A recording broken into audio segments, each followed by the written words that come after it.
नमस्कार मंडळी, मोकाट कृषी विद्यापीठामध्ये तुमचं स्वागत आहे. आज आपण बियाण्याच्या संदर्भात बोलतो की ही उन्हाळी काकडी आहे, म्हणजे वाळूक आहे. आमच्या इकडे याला वाळूक म्हणतात.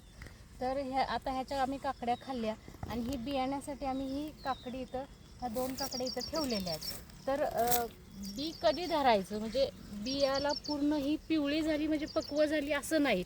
तर खरं तर ह्याचा देठ आहे ना, हा देठ हा असा हिरवा आहे. अजून हा देठ हा पिवळा पडावा लागतो.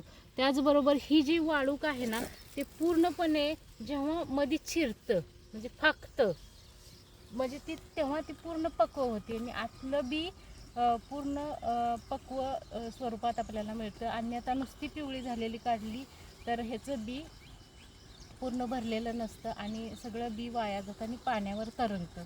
तर अशा पद्धतीनं ही आमच्या शेतातील ही वाळूक ही पुढच्या वर्षीसाठी आपण बियाण्यासाठी ही आपण धरणार आहोत. पण अजून ही पक्व झाली नाही. पक्व झाल्यावर आपण ह्याचं बी काढणार आहोत.